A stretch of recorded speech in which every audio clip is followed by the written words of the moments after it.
Muy buenas, ¿qué tal? ¿Cómo están? Primero de todo, me van a permitir que haga un pequeño comentario, un comunicado, dado que en las últimas semanas venimos recibiendo correos electrónicos en los que se nos pregunta por aquellos cursos de historia, ya saben, humanidades, siglo XX, historia del Imperio Español, historia de la civilización occidental, largo, etcétera. Han sido muchos años trabajando, haciendo esos contenidos audiovisuales. Bueno, como saben, todo esto lo retiramos de la venta allá por finales de agosto, principios de septiembre.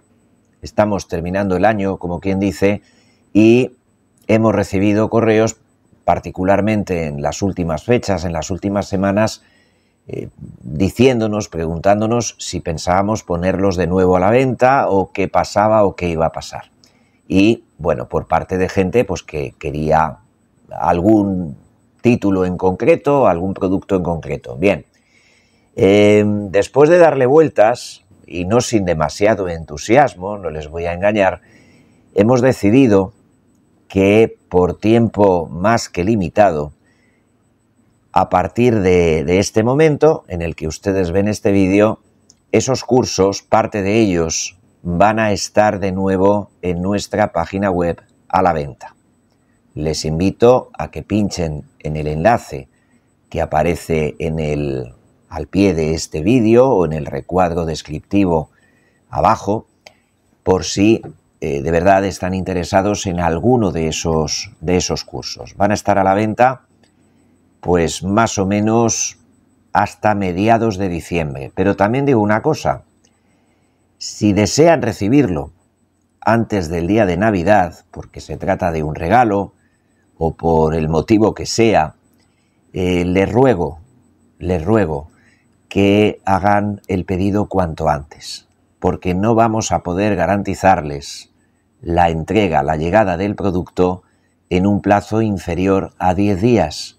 Y luego pasa lo que pasa. Tenemos experiencia, sabemos lo que ocurre en estas situaciones. Por lo tanto, calculen, calibren según sus necesidades, según su querencia y decidan cuál es el momento más oportuno para hacer el pedido. También les digo que como es todo a la vez y es por tiempo limitado, pues hemos puesto un precio especial, inferior al que suelen tener estos cursos, para que si así lo desean, pues hagan la adquisición y se ahorren unos dineros.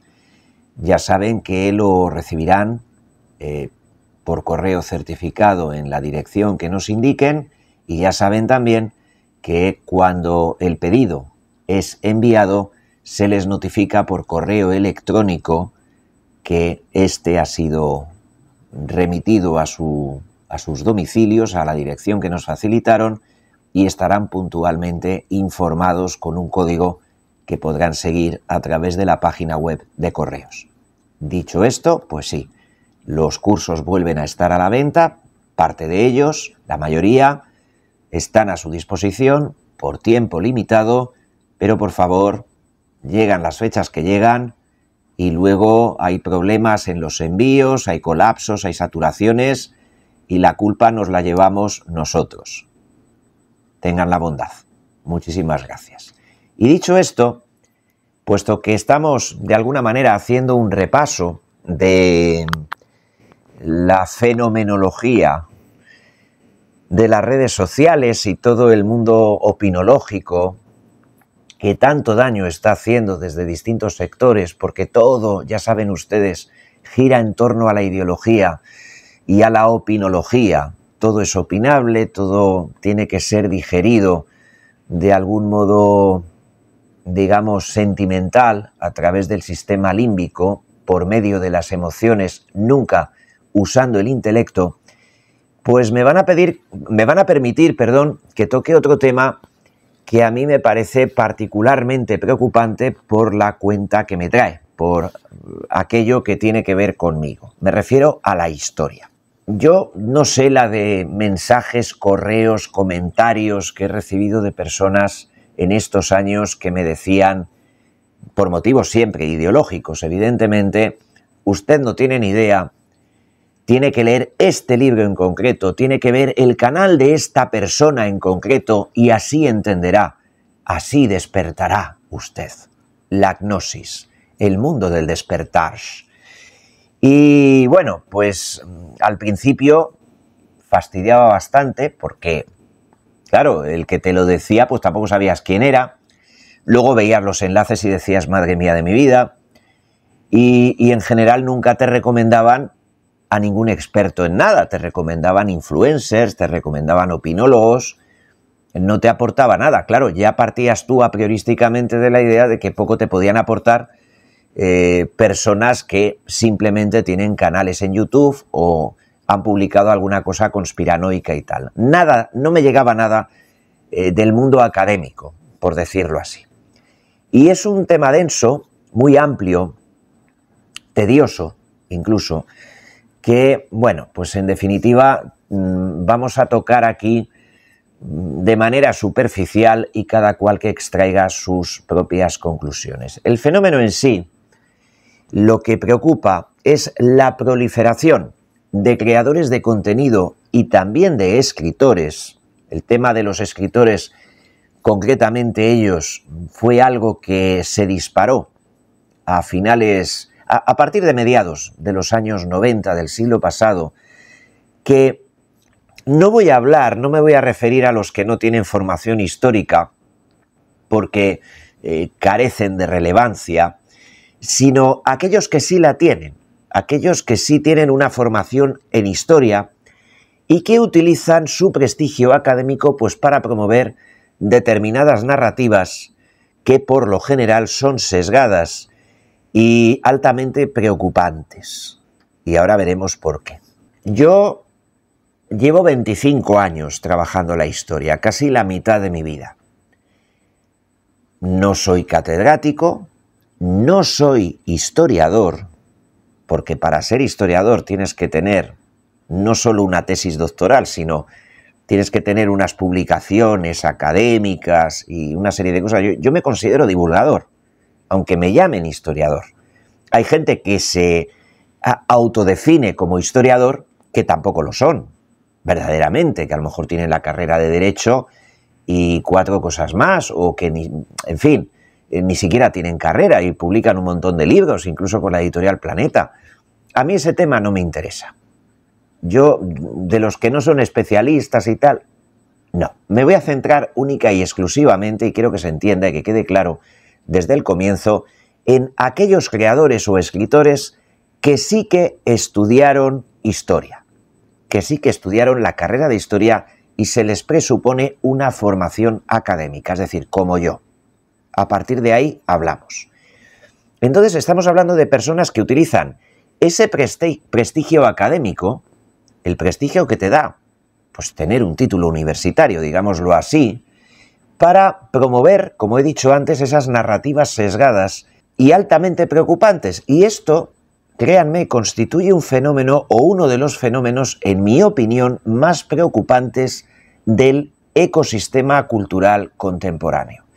No se trata simplemente, podría ser, pero no es así, de errores metodológicos o de interpretaciones controvertidas, que es algo, bueno, hasta cierto punto consustancial, ¿no? Consustancial a la disciplina histórica, no tiene nada de particular, sino que me refiero a una instrumentalización consciente de la historia como arma ideológica, para justificar aquello, para tumbar lo otro y sobre todo para meterles a ustedes una narrativa. Siempre está ahí la narrativa, siempre está el relato y todos quieren ser dueños del relato, determinada y absolutamente sesgada. Porque si hay algo que tiene la historia es que no se amolda a nuestros gustos, es simplemente objetiva y constatativa y se va ampliando a través de la investigación.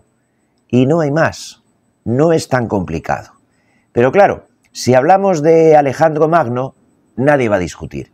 Si hablamos de Tutmosis III, no va a haber problema. Pero si nos acercamos en el tiempo a la actualidad, ahí ya empiezan las curvas.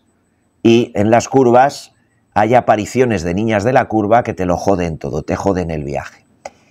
Entonces, en este nuevo mercado de la influencia, la erudición se ha convertido ya en un decorado. La retórica se ha convertido en propaganda y la audiencia, que por lo general son ustedes, en objetivo de una alienación emocional cuidadosamente, créanme, diseñada.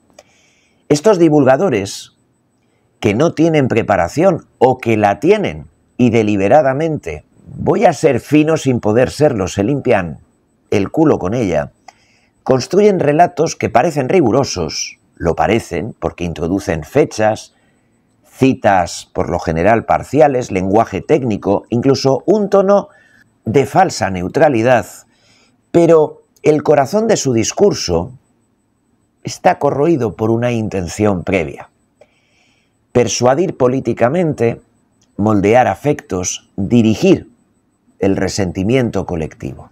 Y claro, cuando esto sucede, el pasado deja de ser un territorio a comprender y pasa a ser una cantera de metáforas para justificar posiciones presentes. Se seleccionan los hechos que convienen, se silencian los incómodos, se exageran los matices y se caricaturizan los actores. La historia de esta manera se convierte en un teatro de sombras donde lo que se muestra no es la complejidad de lo vivido, sino la fábula emocional que sirve a una determinada agenda.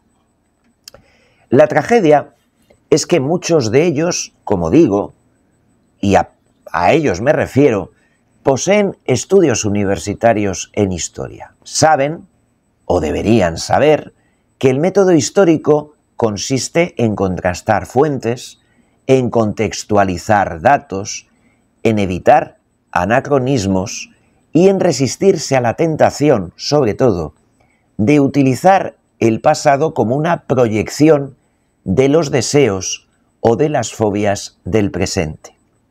Sin embargo, ellos eligen conscientemente traicionar el espíritu crítico que la disciplina pretende inculcarles y les resulta más rentable, no ya económicamente, sino también simbólica y emocionalmente,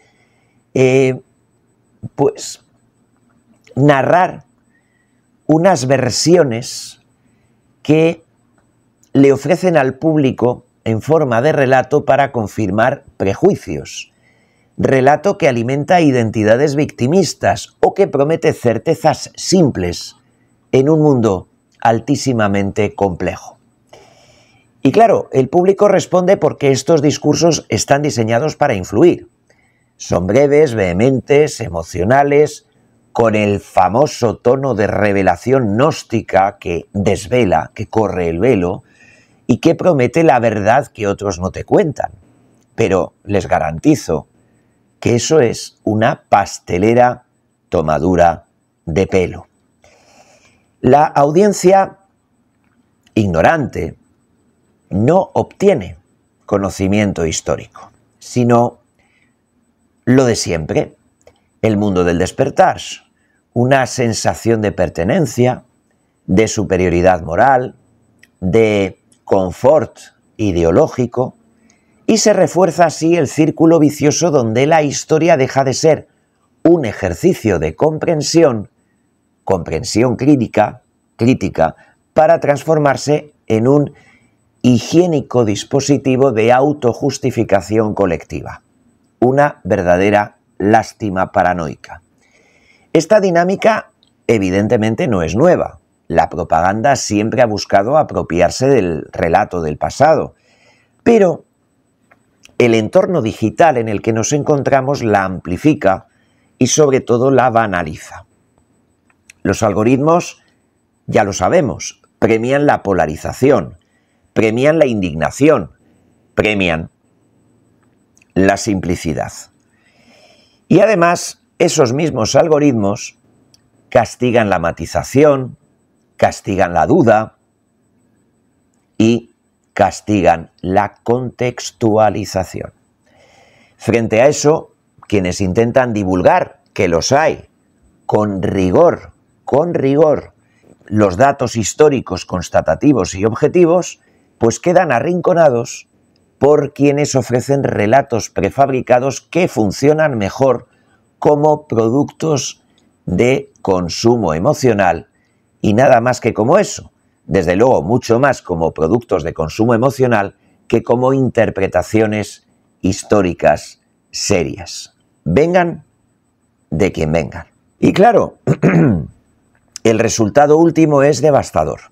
Se degrada la disciplina histórica, se empobrece el debate público y se inocula una visión infantilizada del pasado que impide comprender el presente. Miren, la historia, esa herramienta para pensar críticamente la condición humana, se ha convertido ya en un arma arrojadiza sin responsabilidad intelectual.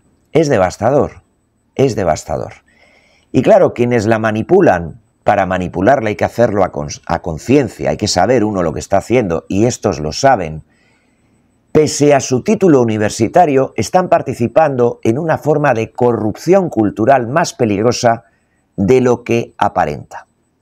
Porque no corrompen datos, lo que corrompen son conciencias.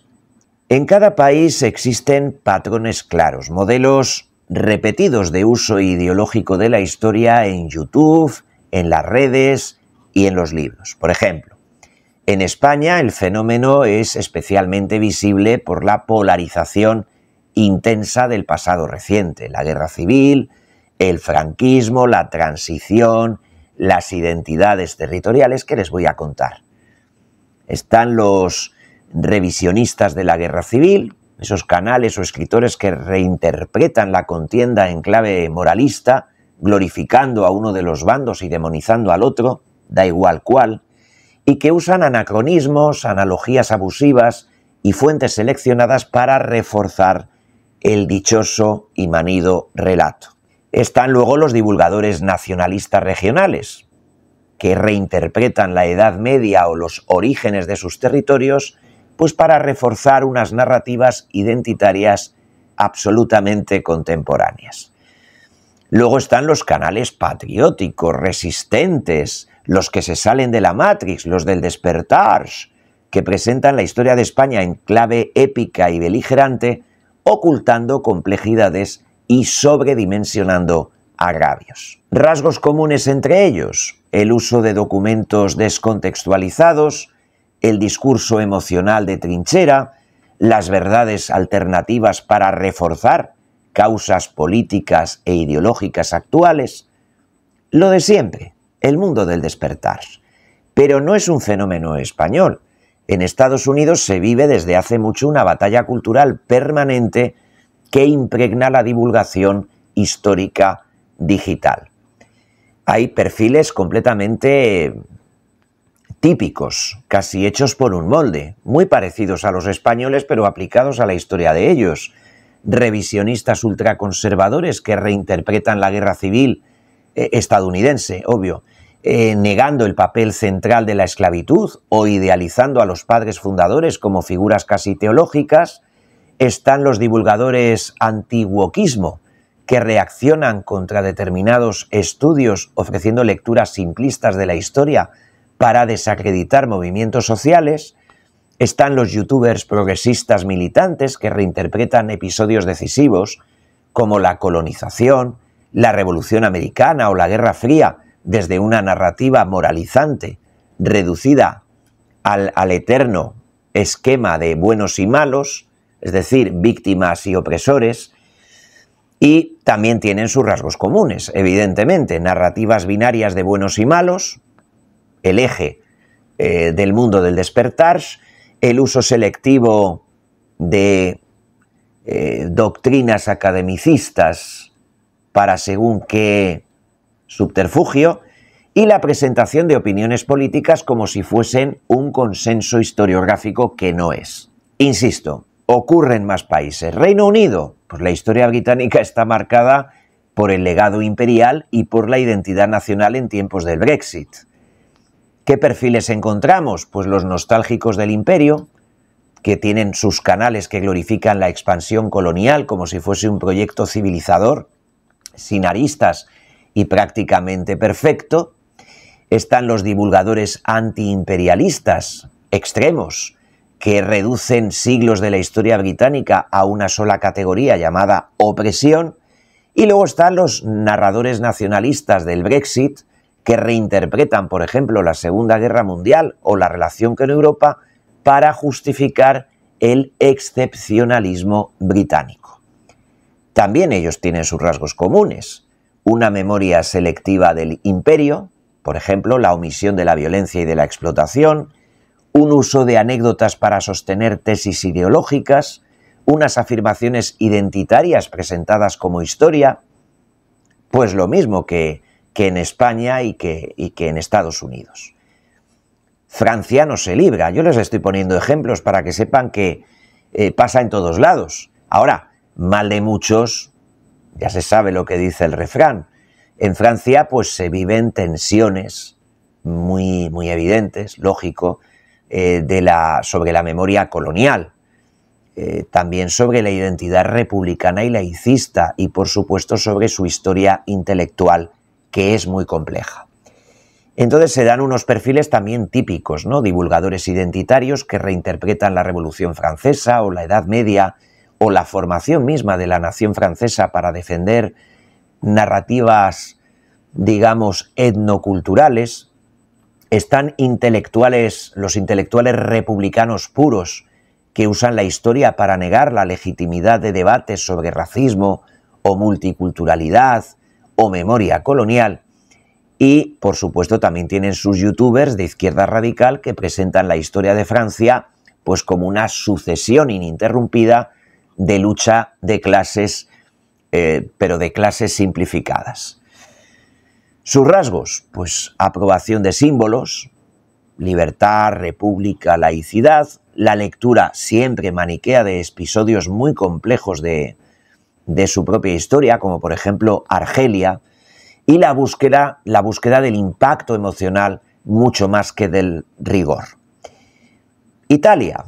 Pues Italia está atravesada por batallas culturales sobre el fascismo, la resistencia y su propia identidad mediterránea. Tengamos en cuenta que Italia está dividida entre el norte y el sur. Y también tiene pues sus perfiles de personajes, pues unos son normalizadores del fascismo, historiadores amateurs o titulados que relativizan o incluso blanquean el régimen de Mussolini alegando orden o modernización. Están los populistas identitarios que reinterpretan la Roma antigua como una suerte de excusa para discursos nacionalistas contemporáneos. Y están los narradores antifascistas dogmáticos que reducen cualquier etapa histórica reciente a una categoría moral simplista. Exaltan entre todos, de manera acrítica, Roma o el Risorgimento, sueltan, digamos, gotitas históricas sacadas de contexto para justificar posiciones políticas y hacen una fusión de la historia con la propaganda patriótica. Rusia ofrece uno de los paisajes historiográficos más intervenidos políticamente del mundo. Lo sabemos todos. Lean ustedes mi libro Las guerras de Putin, que por cierto ya ha habido quien me ha escrito y me ha dicho: caramba, tenías tu razón, al final Donald Trump le va a pegar, le va a hacer el escaque a Ucrania. Pues hombre, claro, ya venían ahí los datos, pero bueno, en fin. Bueno, pues los perfiles típicos rusos pues son los revisionistas pro imperio que glorifican el pasado zarista, que reinterpretan ese estado zarista como una continuidad natural del estado fuerte en la persona de Vladimir Putin, propagandistas al fin y al cabo de su dictadura. Están los divulgadores prosoviéticos que idealizan la URSS, minimizando represiones, hambrunas, burocracia y purgas. Están los narradores nacionalistas, ¿no?, contemporáneos, que usan la historia para justificar la geopolítica actual de Rusia con respecto a Crimea, a la expansión, a Novorrusia y todas estas cosas. Y bueno, pues todos ellos usan un relato histórico como el relato histórico, pues como legitimación estatal, hacen uso de las conexiones ideológicas con medios oficiales o crean mitos identitarios presentados como hechos sin que dejen de ser mitos. Cuando hablan del origen de Rusia en la Rus de Kiev, cualquiera que verdaderamente haya estudiado historia se tiene que reír de necesidad, porque siempre se saltan un pequeño detalle posterior a la Rus de Kiev que tuvo mucho que ver y que procedía muy de Asia y del cual desciende hasta el propio Vladimir Putin. No hay más que verle el careto, pero bueno, en fin, en mi libro de las guerras de Putin lo tienen en las primeras páginas. Entonces, lo que quiero decir es que en todos estos países se repite el mismo patrón.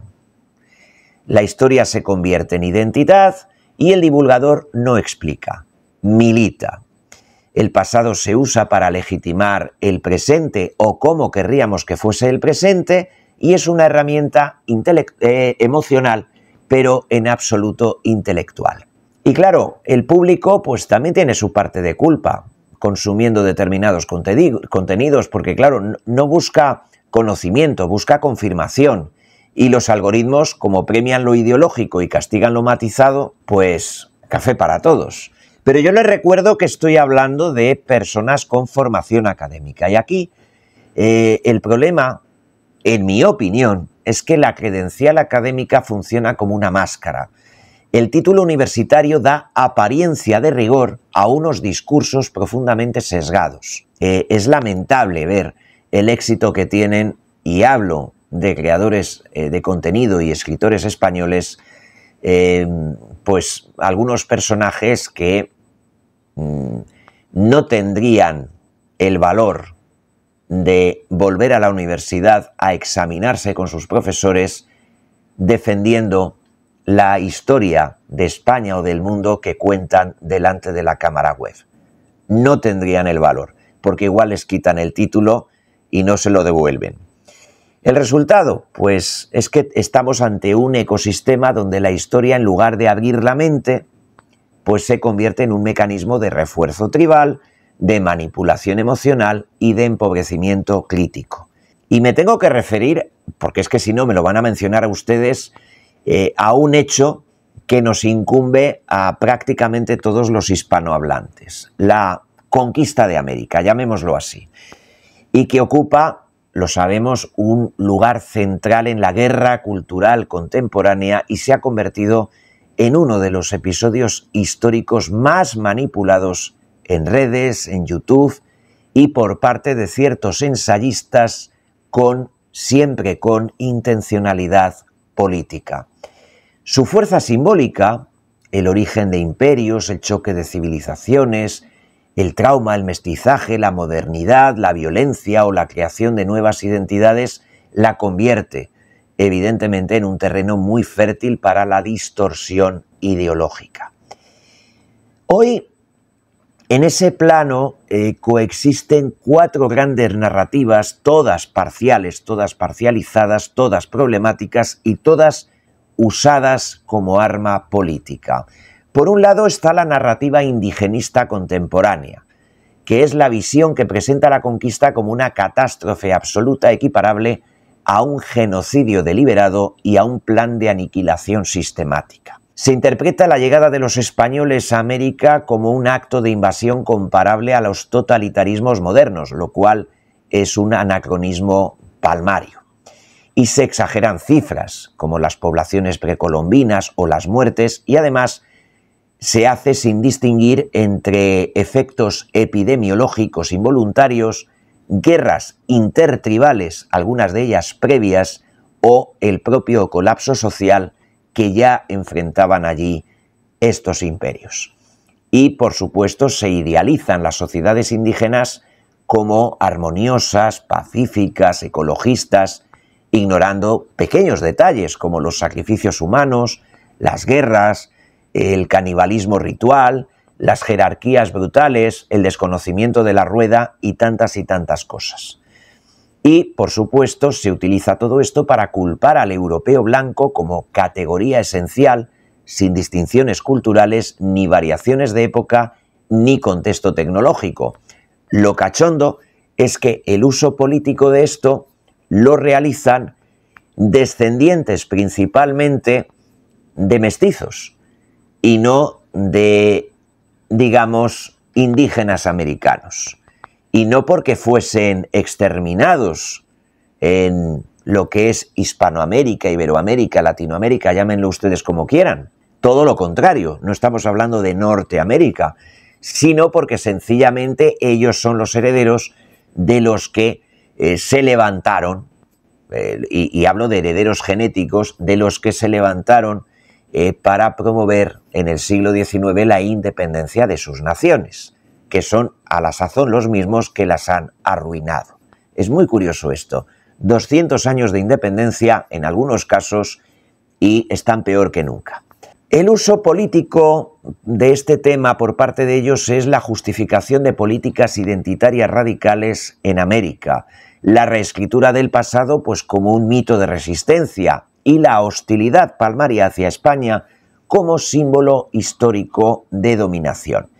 No es una reivindicación del indígena en ningún caso, sino una ideologización de ese indígena que ni pincha ni corta en esta historia. Luego, en segundo lugar, podríamos hablar de la narrativa antiespañola, de la leyenda negra reactivada.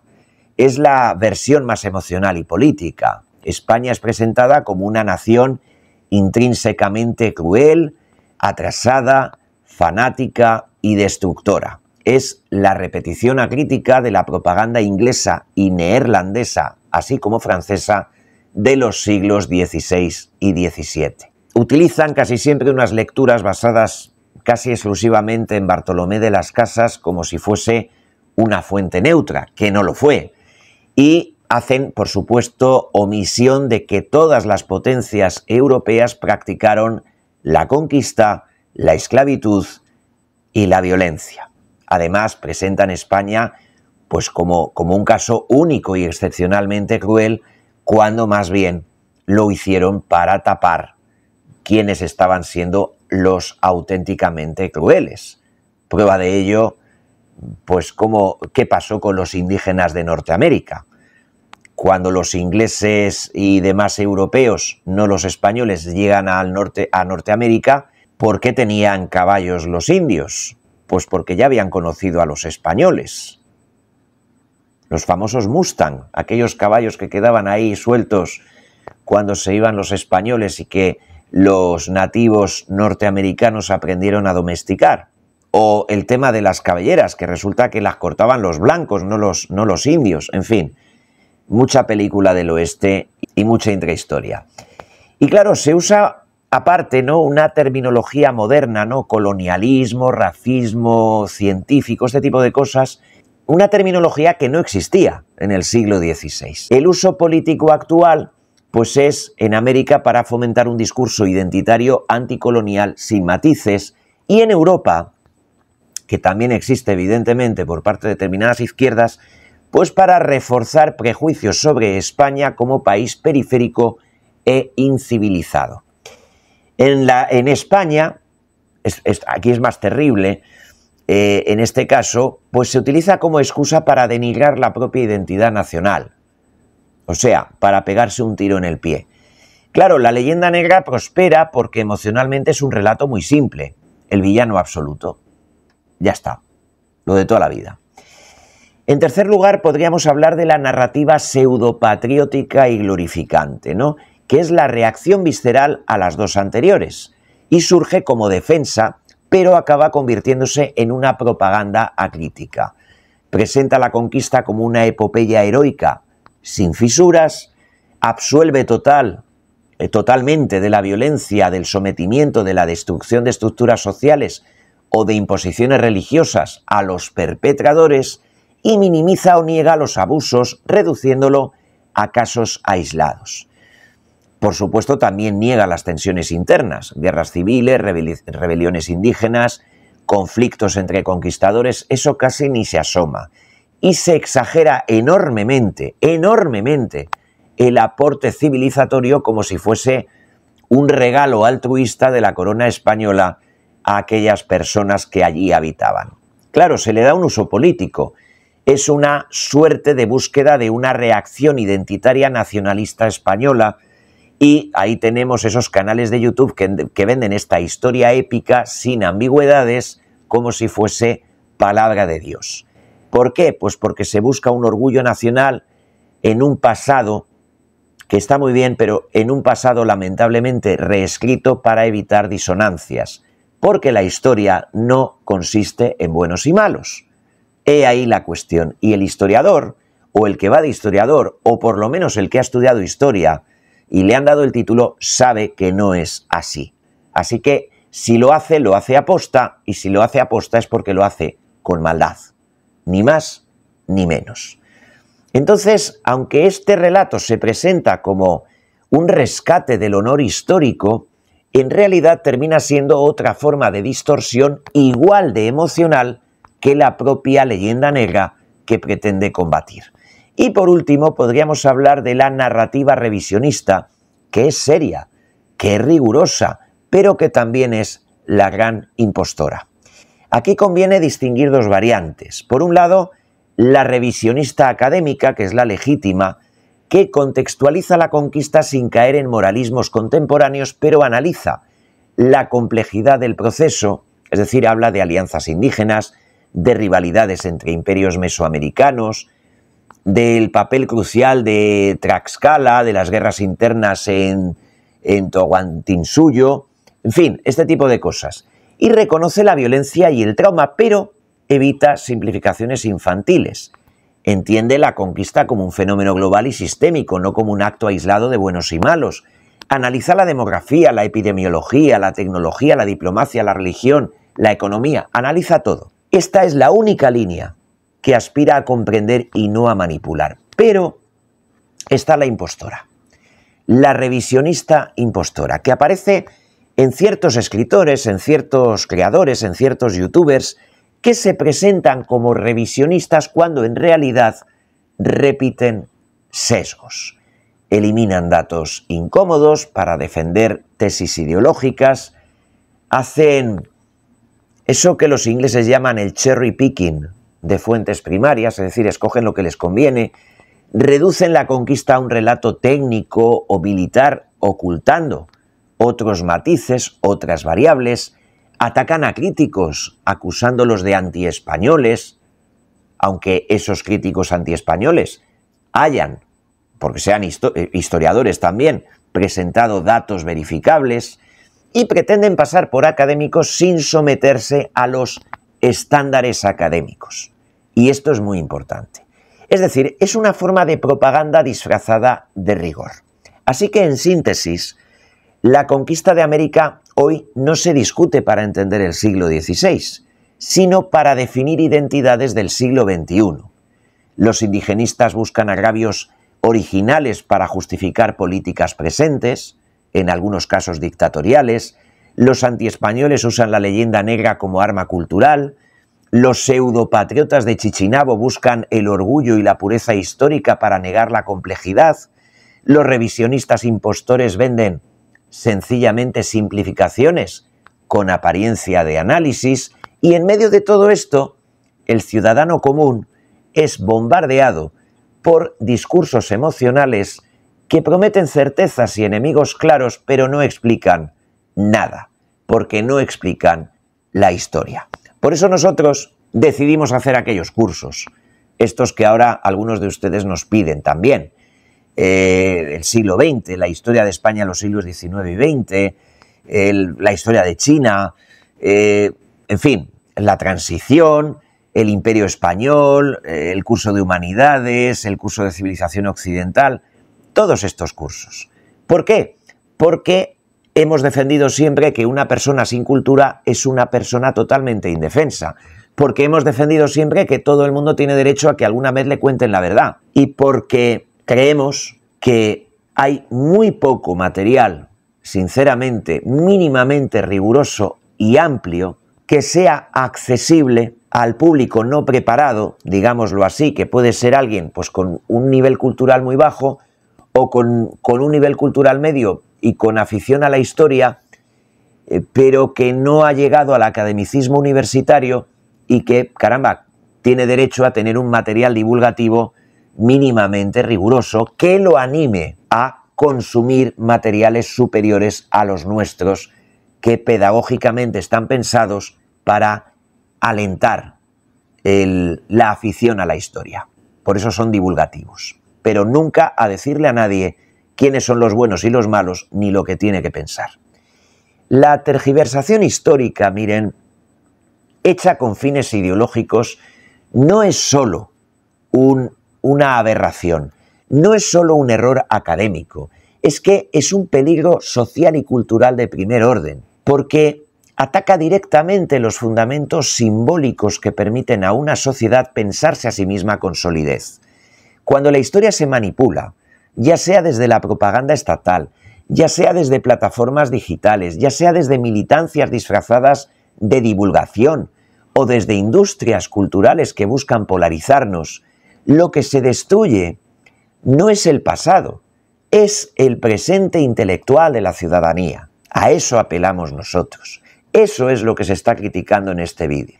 El primer riesgo es obvio, la pérdida de la memoria crítica. Una sociedad que acepta versiones distorsionadas del pasado se vuelve absolutamente incapaz de comprender la complejidad de los procesos históricos y por lo tanto incapaz, totalmente incapaz de interpretar el presente. Sin referencias fiables, la opinión pública queda a merced de las narrativas emocionales que sustituyen la reflexión por la adhesión tribal.